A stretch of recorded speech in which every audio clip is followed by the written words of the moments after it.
Good evening. With holy wishes, we welcome you to the Monday edition of Market Mantra, the program in which we give you a complete update on the economic news of the day. Today we'll also be taking calls from you, our listeners, on any queries that you may have on business, economic and stock market news. But do remember that we don't address stock or company-specific queries. The numbers to call us on are 2331 4444, 2371 7106 or 2371 7117. And those of you who would be calling us from outside Delhi, please prefix 011. My name is Rajesh Lake and with me is my co-anchor in Hindi, Vishal Sharma. नमस्कार, market मंत्र में आप सभी का स्वागत। प्रतिदिन की तरह आज भी हम ताजा आर्थिक समाचार आप तक लाएंगे। आज सोमवार है, हर सोमवार की तरह आज भी हम आपके प्रश्न सीधे प्रोग्राम में शामिल करेंगे। आर्थिक, व्यापारिक और शेयर बाजार से जुड़े किसी भी मुद्दे पर आप जानकारी प्राप्त कर सकते हैं। यहां आपको बता दें कि हम किसी विशेष कंपनी या स्टॉक के बारे में इस कार्यक्रम में जानकारी नहीं दे पाएंगे। सवाल पूछने के लिए इन नंबरों पर आप हमें फोन कर सकते हैं 23314444, 23717106 और तीसरा नंबर है 23717117। हमारे दिल्ली से बाहर के श्रोता इन नंबरों से पहले 011 लगाना न भूलें। सवालों के जवाब देने और चर्चा के लिए हमारे साथ कार्यक्रम में आज ऑनलाइन आमंत्रित हैं आर्थिक विशेषज्ञ हरवीर सिंह। हरवीर जी नमस्कार, कार्यक्रम में आपका स्वागत। वेलकम हरवीर। नमस्कार, थैंक यू। और सबसे पहले हेडलाइंस के साथ हैं Rajesh. Asian equity markets climb on optimism that vaccines might allow business and travel to return to normal.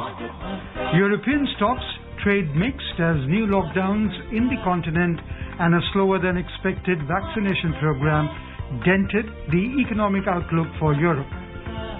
And oil prices remain steady after a stranded container ship in the Suez Canal started to move.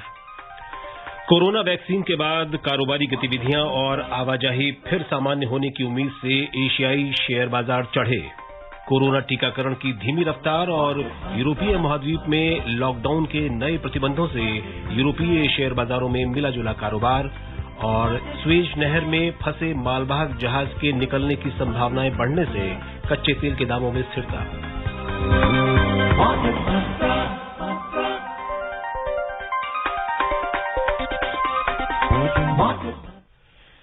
शुरुआत कार्यक्रम की share बाजारों से ही कर लेते हैं। अपने श्रोताओं को यहां बता दें कि आज होली का त्योहार होने के कारण घरेलू शेयर बाजार बंद रहे और वहां कोई कारोबार नहीं हुआ। बात करते हैं एशियाई बाजारों की। कोरोना वैक्सीन के बाद कारोबार फिर से सामान्य होने और आवाजाही सामान्य होने की उम्मीदों से एशियाई शेयर बाजारों में आज बढ़त दर्ज की गई। अमेरिका में वॉल स्ट्रीट की नई ऊंचाई छूने और सरकारी आर्थिक प्रोत्साहन से निवेशकों में उत्साह के कारण एशियाई बाजार चढ़े। वहीं दूसरी तरफ वैक्सीन वितरण और सरकारी आर्थिक प्रोत्साहन के बाद मुद्रास्फीति बढ़ने की आशंकाओं के बीच निवेशकों ने सतर्कता भी बरती।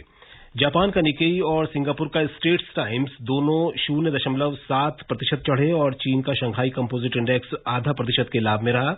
हांगकांग का हैंगसेंग लगभग स्थिर बना रहा, जबकि दक्षिण कोरिया के कोस्पी में 0.2% की मामूली गिरावट देखने को मिली। Before we tell you about how the European markets performed, let's take up the first caller online who's with us now from Kolkata, Vishwaroop. Vishwaroop, we welcome you to Market Mantra. Please go ahead and ask your question. Yes, sovereign gold bond is entitled to 2.5% interest per annum. Yeah. I have bought it from the secondary market, that is the stock market. But I haven't got this interest. How do I claim it? Harveerji, how can you claim the interest? Publicly, you have to go to the issuing authority and then you have to go for this thing and make a complaint if you are not getting it.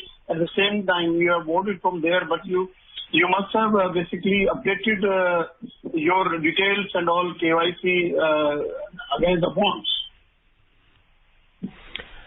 और हमारे अगले collar Chennai से सुंदर phone line पर हैं। Hello. Good evening, sir. Hello, good evening, Mr. Sundar. Sir, good evening. Yeah, once again. Good evening. Sir, my question is, sir. जी, go please go ahead. हम आपको सुन सकते Sir, हैं. I am calling from Chennai, Tamil Nadu. Yes, please. You know very well that we don't understand Hindi. No, absolutely no problem. Please go ahead and my ask your question. humble request, this marketing mantra, I am a regular listener. And most of the time I don't understand. So my humble request is 15 minutes continuously English and 15 minutes continuously Hindi.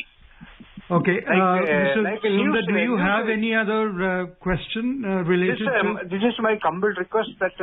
We've taken note of this, and for your information, we ensure that we speak both in Hindi and English on all the topics that we discuss. However, Yeah. Sundarji, do you have any other question? No, this is my Okay. humble request. Okay, thank you so much. Joining us now from Mumbai is Hasmukh. We welcome you to Market Mantra. Good evening. Good My evening. question Please go is- ahead and ask your question. For the US economy is pumping so much liquidity, about more than $3 trillion. Yeah. How they are going to fund it? Whether they are going to print the money or whether they are going to borrow it from the market? And how it is going to affect basically the economic, India? Thank you. So basically, usually the government borrows from the market by issuing the bonds. That is the way. But in case of US, because dollar is basically the most powerful currency of the world, sometimes they also print the money. But you see that US is in a big way they borrow from all over the world to fund their requirements. This kind of bonds. Okay, Harveer, there seems to be a whole lot of liquidity in the Indian markets as well. So, going forward, you think that is going to help the markets move forward and the investors to benefit out of it, or the investor should be cautious of excessive liquidity? See, that definitely when there is a lot of liquidity in the market, it goes towards basically in the market to buy stocks and investment industries and other avenues of investment. But as we see, there is comparable analysis shows that in the recent past, other avenues of investment, whether it is bullion or real estate or even fixed deposits, are not competing, basically giving better return than the market. So that's why maximum liquidity goes towards the market. But now, some of the liquidity will also move towards commodity because commodity prices are also increasing and investor may see some return, good returns by investing in commodity also. जी, और अब सतीश कुमार हमारे दिल्ली से collar और जुड़ गए हैं. Hello. Hello, हाँ जी, नमस्कार जी. जी, नमस्कार. मैं ये पूछना चाहता हूँ सर से कि जैसे कि डॉलर पिछले साल से वृद्धि इसमें रुकी हुई है, तो क्या डॉलर अब इन्वेस्ट के लिए सही है या इससे निकल जाना सही है, या जिन लोगों के पास डॉलर है उसको कैश करा लेना चाहिए? और वो यूरो और पाउंड का भी बताइए कि भाई वो उसमें तो तेजी है, वो तो बढ़त हो रही है, तो वो इन्वेस्ट के लिए डॉलर से बेहतर उपाय विकल्प है या डॉलर ही सही है, ये बताइएगा. धन्यवाद. देखिए, डॉलर इंडेक्स में लोग इन्वेस्ट करते हैं. डॉलर इंडेक्स का मूवमेंट काफी हद तक मार्केट को भी अफेक्ट करता है, बिकॉज जो इन्वेस्टमेंट होता है, मान लिया कहीं कैपिटल का फ्लो हो या आपका एफआईज का फ्लो हो, वो मार्केट्स को काफी हद तक प्रभावित करता है, मार्केट्स को और बॉन्ड्स को. अब उसमें डॉलर इंडेक्स में जिसने इन्वेस्टमेंट किया होगा, ये बट यू सी कि डॉलर किसके पास है, ये एक्चुअली देखिए इससे बहुत ज्यादा असर नहीं होता अगर आप देखेंगे. बट ये है कि कुछ करेंसीज के मुकाबले डॉलर वीक हुआ है, तो पर इसका मतलब ये नहीं कि आप डॉलर में इन्वेस्टमेंट है तो उससे आप बाहर निकलेंगे. तो आपको रुपये को भी देखना चाहिए. तो आपने किस तरीके से इन्वेस्टमेंट किया, कहाँ से आप है, it depends on market to market and country to country and which way you have invested. जी, और अब नोएडा से हमारे साथ जुड़ गए हैं एसपीएस जैन. हेलो. हाँ, नमस्कार जी, आप सभी को होली की शुभकामनाएं. जी, आपको भी शुभकामनाएं. अभी लॉन्ग टर्म कैपिटल गेन में पहला 1 लाख रुपए के ऊपर कोई टैक्स नहीं है, और टैक्स इसके ऊपर अगर होता है तो उसके ऊपर टैक्स 10% लग रहा है. तो अभी कुछ दिन पहले ये सलाह दी गई थी कि आप जितने भी फैमिली मेंबर्स हैं सबका एक एक डीमैट अकाउंट खुलवा दीजिए, जिससे हर एक को 1 लाख रुपए का पर ईयर बेनिफिट हो जाए। तो ये क्या कानून का विरुद्ध नहीं जाना है? और जब 4-5 साल या 10 साल बाद मैं जितने लोगों को मैंने ये गिफ्ट में पैसा दिया है डीमैट अकाउंट्स के लिए, उनसे वापस जब लेना पड़ेगा तो उस समय क्या टैक्स का लायबिलिटी होगी? भाई देखिए, तो अगर आप किसी को गिफ्ट देंगे पैसा अपने पास से, तो उनको अपनी इनकम में तो डिक्लेयर करना पड़ेगा। ऐसा नहीं है कि आप बहुत सारे फैमिली मेंबर्स के नाम में डीमैट अकाउंट खुलवा के उनमें एक इंडिविजुअल इन्वेस्टमेंट करनेगा। See whatever money will go to your family member, that definitely that will be counted as their income as gift, so they have to declare it.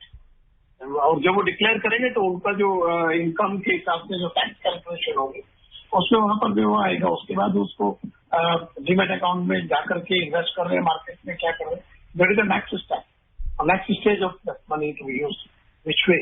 So equity demat account खोलना पर किसी भी individual के लिए कोई गैर कानूनी नहीं है। फैमिली मेंबर कितने भी वो सब खोल सकते हैं, बट ये नहीं कि एक व्यक्ति दूसरे को पैसा दे करके उस डीमैट अकाउंट खुलवा के उसमें जमा करेगा तो कैपिटल, बट उसका डिपेंड करेगा कि उसका इनकम का लेवल क्या है और किस तरीके का टैक्स स्ट्रक्चर में वो उसमें वो आता है। हवीर, आपने बिल्कुल ठीक कहा, because you have to write in your books to whom you are giving this money, right? Yes. Okay. Joining us now from Delhi is Dr. Anil Kharbanda. We welcome you. शुक्रिया राजेश जी। कैसे हैं आप? और विशाल जी, होली की शुभकामनाएं आप सबको। आपको भी। और मेरे 2-3 बिंदु हैं जो मैं संक्षेप में ध्यान दिलाना चाहता हूं आपका। फर्स्टली एक तो यह है कि जो national bank for infrastructure development अभी राष्ट्रपति कोविंद ने जिसको स्वीकृति दी है, एक्सेप्ट किया है, रेटिफाई किया है, उसका आम आदमी के दृष्टिकोण से इसका हरवीर जी से मैं कहूंगा, निवेदन करूंगा कि वो समझाएं कि क्या प्रासंगिकता है, क्या महत्व है। तो सेकेंडली जो है करेंसी, जहां तक कोहली जी ने कुछ करेंसी का सवाल का जवाब दिया था मंडे को, उसी संदर्भ में मैं कुछ पूछना चाहता हूं कि करेंसी जो जैसे VI, I am a VI totally blind, तो ऐसे मैं एक बार ऐसा हुआ कि 100 रुपए और 200 रुपए के नोट में मुझे अंतर नहीं पता लग रहा था, बिल्कुल एक जैसा साइज था बिल्कुल। तो इसमें आरबीआई से आप स्टैंडिंग इंस्ट्रक्शन के द्वारा कहें कि वीआई के लिए कुछ प्लास्टिक करेंसी बनाई जाए जो यानी उनको बहुत पहचानने में इजी हो। शुक्रिया, धन्यवाद। जी हरवीर जी। ये एनआईएफ के बारे में इन्होंने पूछा है ना, नेशनल इन्वेस्टमेंट इंफ्रास्ट्रक्चर फंड को लेकर के। देखिए, गवर्नमेंट का एक प्रयास है कि जो हमारा इंफ्रास्ट्रक्चर डेवलपमेंट के लिए रिसोर्सेज जुटाने की जरूरत है, और उसमें ये फंड जो है, जो उसमें एक तरीके से जो इक्विटी और जो इंफ्रास्ट्रक्चर के लिए जो अरेंज है पैसा उसको फिर डिफरेंट सेक्टर्स के लिए मैनेज करता है। तो इसमें जिसमें भी उस तरह का ये प्राइवेट इक्विटी फंड भी उसमें हो सकता है, या एक तरीके से इसको हम लोग इन्वेस्टमेंट जो लोग इन्वेस्टर्स जो भी इसमें पैसा लगाते हैं उसके हिसाब से भी है। तो नेचुरली गवर्नमेंट का एम है कि लगभग शायद $4.4 बिलियन का एक कैपिटल कमिटमेंट एक तरीके से इस फंड में है। तो उसमें डिफरेंट सेक्टर्स में जो इन्वेस्टमेंट है, वो स्ट्रेटजी जो गवर्नमेंट की है उसके हिसाब से ये फंड क्रिएट किया गया जी। और इनका दूसरा सवाल हरवीर जी था, दृष्टिबाधितों के लिए जो करेंसी नोट्स की जो एक कुछ नोटों में सिमिलरिटी होती है, उसको कैसे दूर किया जा सकता है, या उस समस्या को कैसे एड्रेस किया जा सकता है? आरबीआई का कॉल है। आरबीआई जो है उस तरीके से जो करेंसी नोट्स है उसमें जो स्पेशली एनेबल्ड लोग हैं उनको देखते हुए कुछ उसमें जो भी मार्किंग है या वो लोग उनको ठीक से समझ पाए, प्रिंटिंग में किस तरीके का टेक्नोलॉजी या उसमें स्पेशल फीचर इन्वॉल्व होना चाहिए। It completely goes with RBI to take a call on this, और उसमें वो बीच में आरबीआई इसको लेकर के जानकारी भी इश्यू करता है जी। और अब मुंबई से हमारे कॉलर हैं अभिजीत। हेलो अभिजीत जी, कार्यक्रम में आपका स्वागत। Sir good evening. जी गुड इवनिंग। सर मैं एक मंथली 5,000 डायरेक्ट इक्विटी मार्केट में इन्वेस्ट करता हूँ as for the 20 years. it is a right move or should I do another method for that? In Nifty 50 companies only. देखिए, ये एक तो डिपेंड करता है कि आपको खुद मार्केट के बारे में और जो कंपनीज है उनके बारे में कितना आपकी पकड़ है, कितनी समझ है, और आप जो कॉल लेते हैं इन्वेस्टमेंट का, उसको लेकर के आप किस तरीके का रिसर्च वर्क करते हैं। अगर आपका समझ बहुत बेहतर है और आप अच्छा रिसर्च करके कंपनी में इन्वेस्टमेंट करते हैं, तो आप डायरेक्ट जो अपना इन्वेस्टमेंट कर रहे हैं उसका जो रिटर्न आपको मिल रहा है उसका एनालिसिस आप कर सकते हैं। और एट द सेम टाइम अगर आपको लगता है कि आप उस तरीके से मेंटेन नहीं कर पाते, then you should go to mutual fund SIP। और हम अभिजीत जी को बताना चाहेंगे कि म्यूचुअल फंड्स पर आधारित हमारा रविवार को कार्यक्रम होता है, आप उसे जरूर सुने। और म्यूचुअल फंड्स के बारे में, आपको निवेश के बारे में अगर ज्यादा जानकारी हासिल करनी है तो आप रविवार को मार्केट मंत्र कार्यक्रम जरूर सुने। अपनी जो इन्वेस्टमेंट है उसका नाम लेकर भी जी मिस्टर धीरेन्द्र कुमार से बात कर सकते हैं और वो उनको इसके ऊपर अपनी एडवाइस दे सकते हैं। Joining us now from Noida is Pradeep Jha. We welcome you Pradeep. Thank you sir. मेरा प्रश्न ये है सर कि एक तरफ जो है वो आपका एम्प्लॉयमेंट घटता जा रहा है और दूसरी तरफ जो है वो इन्फ्लेशन बढ़ता जा रहा है।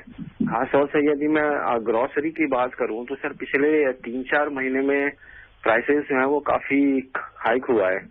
तो सर इसको किस तरह से सरकार जो है वो आगे आने वाले समय में मैनेज करेगी? Thank you. देखिए, ये आपने सही कहा, फूड इन्फ्लेशन को मैनेज करने का एक ही तरीका है कि सप्लाई मैनेजमेंट को बेहतर करें, सप्लाई को इंक्रीज करें। उसके लिए डिपेंड करता है कि किस तरह की कमोडिटी में प्राइसेस ज्यादा मूव कर रही हैं। वहां पर मान लिया इम्पोर्ट डिपेंडेंसी जहां पर है, आपने इशारा जो किया उसमें एक बड़ा जो एरिया है वो एडिबल ऑयल का है, वहाँ प्राइसेस काफी बढ़ी है। तो उसमें गवर्नमेंट एक स्ट्रेटजी रखती है कि उस ड्यूटी स्ट्रक्चर में चेंजेस करती है, उसके ऊपर जो इम्पोर्ट ड्यूटी लगती है उसको रीएडजस्ट करती है, जिससे कि जो प्राइस का जो शॉक है उसको थोड़ा कम किया जा सके। और क्योंकि ग्लोबल सप्लाई का इशू आया है, जो काफी सारा इम्पोर्ट करते हैं, उसके चलते ये हुआ है। बाकी कुछ सीजनल होता है और कुछ खास जो इस तरीके की एग्रो कमोडिटीज हैं, वेजिटेबल्स, कई बार उसमें स्पाइक आता है।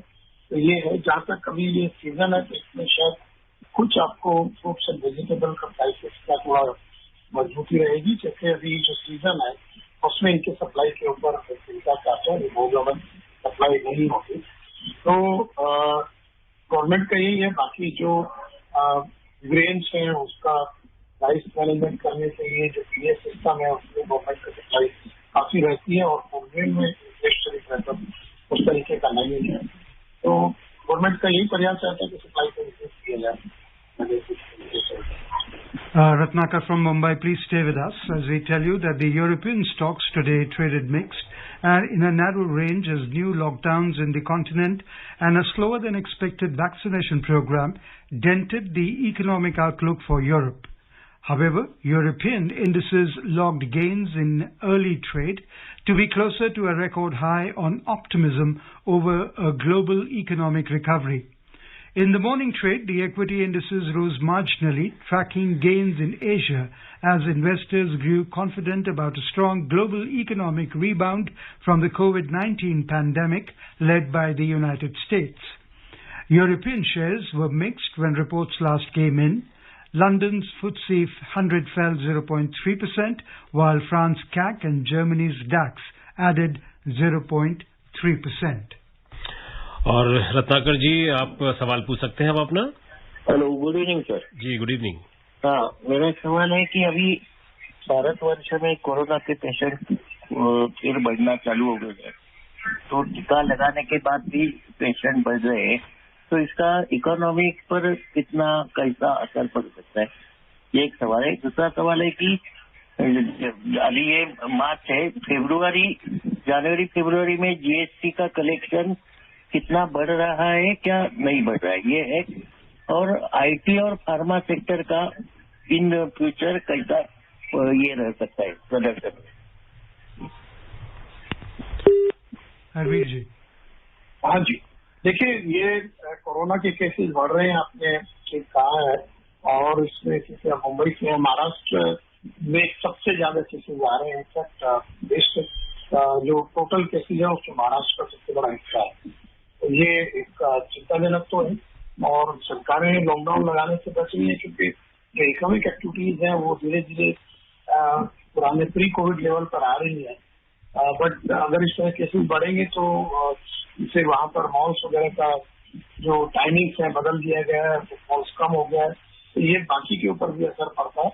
तो हालांकि अभी यही कोशिश हो रही है कि इकोनॉमिक एक्टिविटीज को सामान्य जारी रखते हुए इसको कंट्रोल किया जाए, क्योंकि वैक्सीनेशन बहुत तेजी से हो रहा है और सरकार उसमें सोशल डिस्टेंसिंग और मास्क के उपयोग में सख्ती की बात लगातार कर रही है सारी सरकार।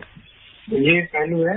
अगर ये बढ़ेगा तो जाहिर सी बात है उसका एक नेगेटिव इम्पैक्ट आएगा। जीएसटी कलेक्शन देखिए एग्जैक्टली ये जनवरी में उसमें ग्रोथ आया है पहले महीने के मुकाबले, और अभी तक फरवरी का नंबर मैं एग्जैक्टली आपको नहीं बता पाऊंगा, बट जनवरी में इसमें ग्रोथ आया था और ये जो 1 लाख करोड़ की फिगर को पार कर रहा था। इनफैक्ट फरवरी में भी ग्रोथ रहा है, 1.13 लाख करोड़ का रहा है। लगातार पिछले कुछ महीनों से जीएसटी कलेक्शन ठीक रहा है, और सरकार ने जो स्टेट्स का भी जो उनके शॉर्टफॉल वगैरह था उसको मीट करने के लिए पैसे स्टेट्स को भी काम कर दिया है। जी हरबीर जी, इनका आईटी और फार्मा सेक्टर को लेकर के भी एक सवाल था। देखिए दोनों आईटी का ये है कि आईटी का जो यूज है वो तो लगातार बढ़ रहा है, और अगर आप देखो कि जो बाकी जो इकोनॉमी है, ग्लोबल इकोनॉमी में जो बड़े कंट्रीज हैं उनमें नॉर्मलसी की तरफ जा रहा है, और हमारे आईटी का बहुत बड़ा डिपेंडेंस जो है जो बाहर के जो मार्केट्स है उसके ऊपर डिपेंड करता है। तो naturally it can show a good thing, और कुछ कंपनीज का अच्छा परफॉर्मेंस आया है, अच्छे नंबर्स आए हैं, इसलिए आईटी का मेरे ख्याल से ठीक सिचुएशन है। फार्मा अपने आप में एक एवरग्रीन रहता है। ये देखना पड़ेगा कि अगर कुछ कंपनीज के स्टॉक बहुत ज्यादा एप्रिशिएट हो गए हों तो फिर आपको देखना पड़ेगा कहाँ आपको करना है invest company to company. Okay. From Kolkata, we are joined in by Ramesh Jha. We welcome you, Ramesh ji. Please ask your question. Sir नमस्कार। नमस्कार, सवाल पूछिए अपना। एनपीएस 10 ईयर से इन्वेस्टमेंट कर रहे हैं सर, इसमें कोई प्रॉब्लम की बात तो नहीं है सर? Thank you. ये एनपीएस में इन्वेस्टमेंट की बात जी जी। नेचुरली एनपीएस को तो सरकार ने एनकरेज किया है कि जो लोगों का एक तरीके का फ्यूचर का फाइनेंशियल सिक्योरिटी के लिए आपके पास एक पेंशन होना चाहिए, इसलिए एनपीएस को प्रमोट भी किया है। एनपीएस में आप ज्यादा पैसा अगर लगाते हैं तो उसको एक्स्ट्रा टैक्स बेनिफिट्स भी अवेलेबल है, और it's a completely safe and secure investment. और अब रुक करते हैं अगली खबर का। सरकार को नीलाचल इस्पात निगम लिमिटेड NINL के निजीकरण के लिए रुचि की अभिव्यक्ति के कई प्रस्ताव मिले हैं। सचिव निवेश और सार्वजनिक परिसंपत्ति प्रबंधन विभाग तुहिन कांत पांडे ने कहा है कि NINL के निजीकरण की प्रक्रिया तय कार्यक्रम के अनुसार दूसरे चरण में पहुंच गई है। इससे पहले सरकार ने NINL के निजीकरण के लिए बोलियां आमंत्रित की थीं।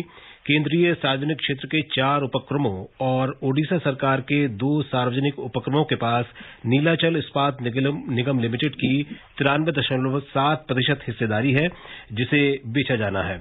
हरबीर जी, सरकार का जो विनिवेश लक्ष्य है 2021-22 के लिए वो 1.75 लाख करोड़ रुपए का है। आपको लगता है कि क्या ये विनिवेश का जो लक्ष्य हासिल होने योग्य है, या इसमें अभी सरकार को और मशक्कत करनी पड़ सकती है?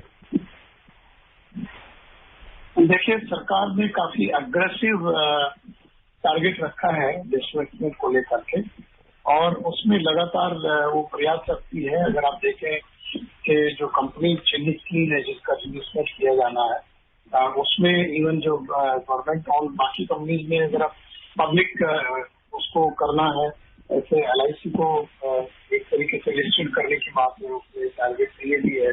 प्लस जो स्टील प्लांट्स है, NINL हो या वाइजैक हो, उसको उसमें डिसइन्वेस्टमेंट की बात है। पेट्रोलियम मार्केटिंग कंपनी है उसमें डिसइन्वेस्टमेंट की बात है। एयर इंडिया का डिसइन्वेस्टमेंट का अभी बयान गवर्नमेंट की तरफ से है कि बहुत जल्दी उसमें कुछ ना कुछ बात आगे बढ़ जाएगी और काफी अग्रेसिव होकर के डिसइन्वेस्टमेंट का इसलिए जो टारगेट है कोशिश करेगी गवर्नमेंट, बट अभी शुरू है। लेट्स सी के इन्वेस्टर किस तरीके से रेस्पॉन्ड करते हैं, बट जो स्टील वगैरह है, स्टील एंड पेट्रोलियम, उसमें तो बहुत आसानी से हो जाएगा डिसइन्वेस्टमेंट, क्योंकि ये अच्छे अट्रैक्टिव उस तरीके का जो प्रोजेक्ट्स हैं जिनके इन्वेस्टर प्लांट्स हैं जिसमें गवर्नमेंट ऑफर करेगी। A huge container ship blocking Egypt's Suez Canal for nearly a week has been partially refloated. Head of the Suez Canal Authority, SCA, Usama Arabi said the container ship Ever Given began to float successfully after responding to the pulling maneuvers. The SCA has confirmed the Ever Given has been straightened in the canal and further tugging operations will resume once the tide rises later today. The 400-meter long Ever Given became jammed diagonally in the canal on Tuesday, blocking one of the world's busiest maritime trade routes between Europe and Asia. All crew members of the ship are Indians. The ship management said all 25 Indian crew members are safe and are in good health and spirits. In the intraday trade, Brent crude prices were trading around $64.80 per barrel, while WTI crude prices were around $61.10 per barrel. Joining us now is Hasmukh from Mumbai. We welcome you back. Yeah, good evening, sir. Good evening. See, my question is, whatever the dollar is being pumped by US economy is coming indirectly to India, and we are sitting on the huge forex reserve of more than $580 billion. Now, how much is enough for us, and when we should stop accumulating dollars? Do you agree with what Hasmukh is saying, that we should stop accumulating dollars? No, actually, you see, whatever investment is coming in dollar terms, like it is coming in our stock market, like FIs, FDIs, it is coming in dollars because they are investing in our market. Definitely, they are investing in dollar. So it is their currency. Dollar is the acceptable currency worldwide for trade and investment. So you cannot say, no, we don't want dollar investment. Another point is that any FDI comes in dollar. Whatever our trade happens, export trade also comes, that also comes in dollar. And remittances from Indians who are working abroad, it also comes in terms of dollar.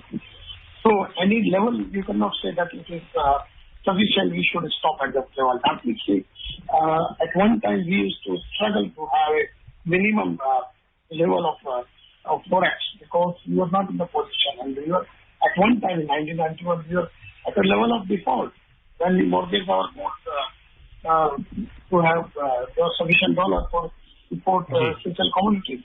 So this is the situation at this moment. We have huge and it is increasing. Practically it shows. Sorry, we have to cut you short over here. That's why we are attracting dollar. Harvir ji, क्षमा चाहेंगे, समय की कमी है हमारे पास। आप कार्यक्रम में शामिल हुए और सवालों के जवाब दिए, इसके लिए आपका बहुत बहुत धन्यवाद। और अब चलते चलते reminder of the headlines. Asian equity markets climb on optimism that vaccines might allow business and travel to return to normal. European stocks trade mixed on new lockdowns in the continent, and a slower than expected vaccination program dented the economic outlook for Europe. And oil prices remain steady after a stranded container ship in the Suez Canal started to move. That's all we have in this edition of Market Mantra. Till tomorrow, goodbye. Market Mantra.